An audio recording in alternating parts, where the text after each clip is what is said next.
こんにちは。おせちシリーズとしまして、桜井では、鯛の子の昆布巻きをやります。夜昆布とかって語呂合わせで、昆布を使った料理というのは煮しめの中に入ったりするんですけど、それに加えてめでたいというね、鯛というものを、使った料理で、その中でも鯛の子、スケソウダラの子です。たらことか、そういう鯛の卵を使って、で、昆布で巻いて、かんぴょうでくくって、で、長時間煮込むという料理です。根気のいる料理なんですけれども、丁寧に作ると非常に美味しく出来上がりますので、ぜひ家庭でも試していただけたらなと思います。まずお湯を沸かしておいて、このお湯をこう、かんぴょうの中に入れて、で、戻します。今日かんぴょうは24センチに切ってます。だいたい1本巻くのにその長さがあればいいかなと。で、もう1個、使うものは昆布ですね。今日は道南産の真昆布です。これもお湯にちょっとつけて戻します。水に締め出したりとかいろいろやり方あるんですけど、お湯の方がぬめりが出ないんで、すぐ使います。ね、これにちょっと浸してあげて。鯛の子ですね。これを、大体こう、2つ1セットになってます。これが1つの、1腹っていう鯛ですね。でこれを半分に切りまして、細い方と太い方とあるんで、細い方同士を組みを重ねます。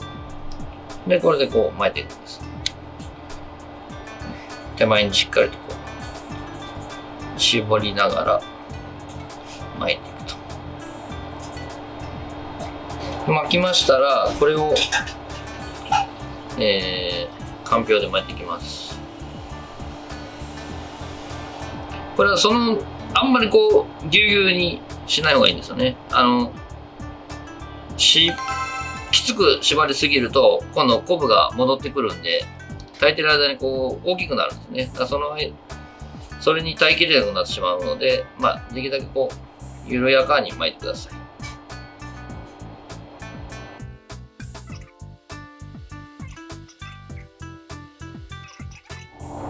わかると思うんですけど、この間を切っていきますから、こういう状態です。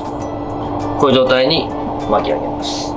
それでは、巻いた、昆布巻きですね。鯛の昆布で巻いたものに味をつけていきます。まず、だしですね。かつおだしと、お酒。そして、お砂糖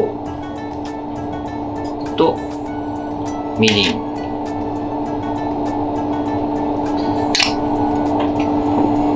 だいたい1時間から1時間半ぐらい炊きます。最初沸騰させます。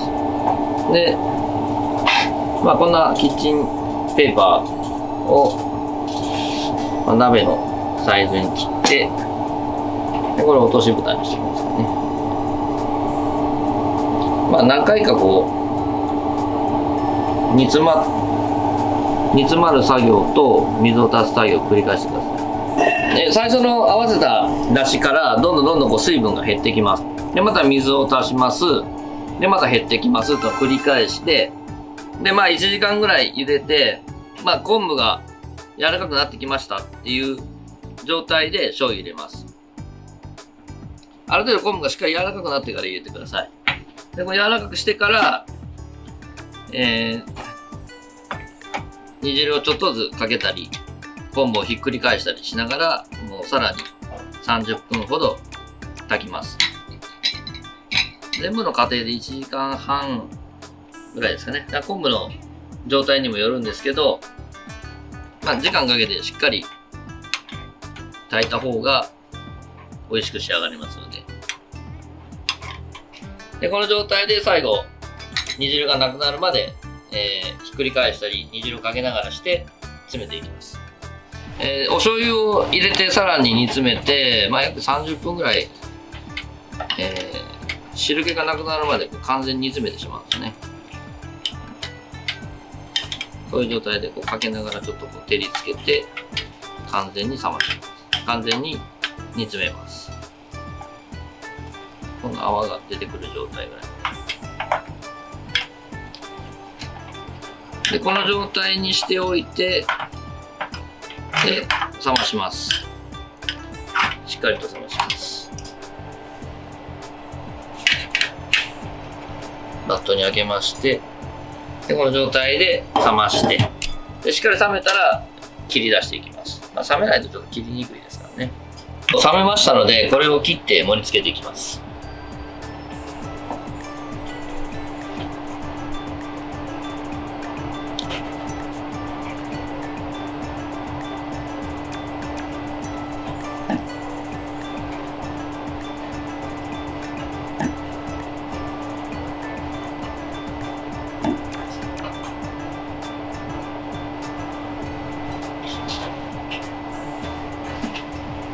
昆布が、炊いている間にこう膨らんできて、でこうびっちり中に詰まりますので、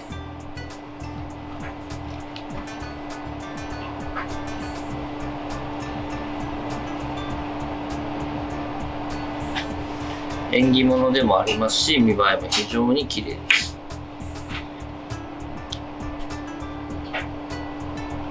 ちょっと白髪ネギ、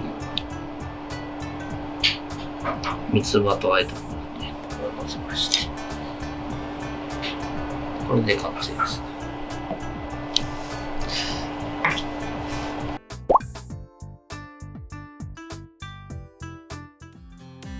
今年1年ありがとうございました。YouTube の配信っていうのも初めてのことで、ちょっと慣れないこともいろいろありましたし、まだちょっと慣れてない部分もあると思うんですけども、他のシェフとかも皆さんいろいろ協力していただいているようで、楽しく皆さんやりながら、僕たちも勉強になりますし、皆さんと一緒に、いろんな料理を紹介していけたらいいなと思っています。今年もね、結構かなりいろんなものを作ったりとか、いろんな試みをやってみましたけれども、またなんか、こういうことやってほしいとか、こういうものがあるけどどうしたらいいですかとかね、そういうこともいろいろ意見を、書き込んでいただけましたら、それに応じていろいろやっていきたいなと思います。また来年、も、配信は続けると思いますので、ぜひ楽しみに、ご覧になっていただいたら、僕らもやりがいが出てきますので、皆さんちょっとこうコロナの中でちょっと暗い雰囲気になってますけれども、家庭のご飯で元気を出していただいたら、僕らもこの上ない喜びになります。来年は、1月23日から僕はレッスンを始めますので、ぜひまた他のシェフの方たちもそうですけど、フーバーの方に足を運んでいただいて、で、この動画を見ていただいたりして、料理を作っていただいて、家庭の時間をもう楽しんでいただけたら僕らも幸せです。また来年もよろしくお願いします。ありがとうございました。